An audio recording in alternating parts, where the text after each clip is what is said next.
Hi, good evening. This is Dr. Kanan from Changalpet, India. How are you doing? We have seen in the last episode that there was not much enthusiasm in Korea regarding the study of Indology. And obviously, one can understand that because the democracy of South Korea is very nascent and they are trying to discover themselves, and in this process getting involved with their roots would be rather difficult. For example, when you say that your language is deeply connected with absolutely an alien language like Tamil for them, would be rather disturbing to them. And internationalization is another process that most Koreans and Japanese are not really ready for that. So that is another reason that we should understand that they don't indulge themselves in the Indology. But nevertheless, we need to do that. But for the Indians, it's a different story. For Indians, we have a long history, very long history like the Koreans, and Indians always want to relate themselves to others. That's what from the Sangam era, both the archaeology as well as the history, literature, the culture, everything talks about that. So that the ancient Tamils have a worldview that is very global in nature. And so internationalization is not something new to the Tamils. So that's one of the reasons why me being a Tamil interested in exploring this relationship. We can start with Indus Valley civilization. Yeah, Indus Valley civilization was very international.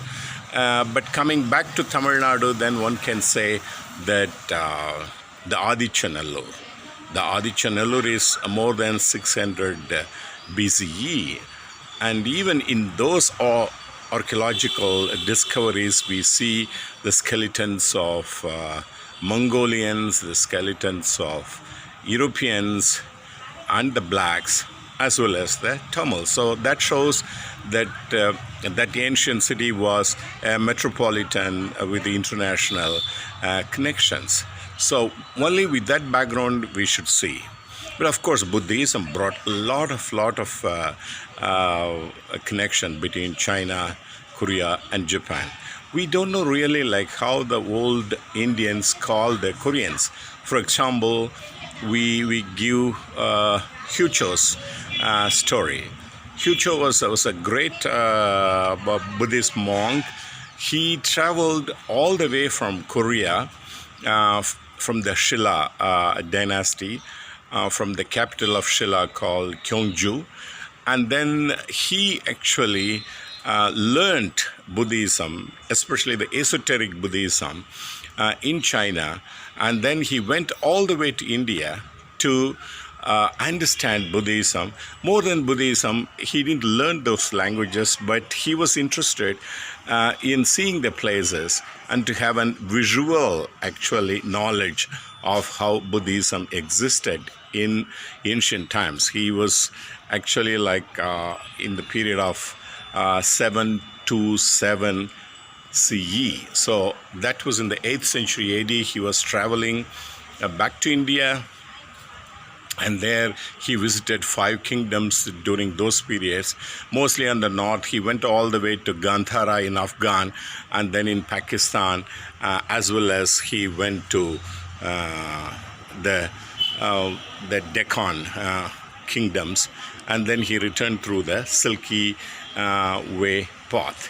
And so it was obvious that Buddhism was in its glory when he visited that time, but he also showed the decline of Buddhism during the 8th century AD in India.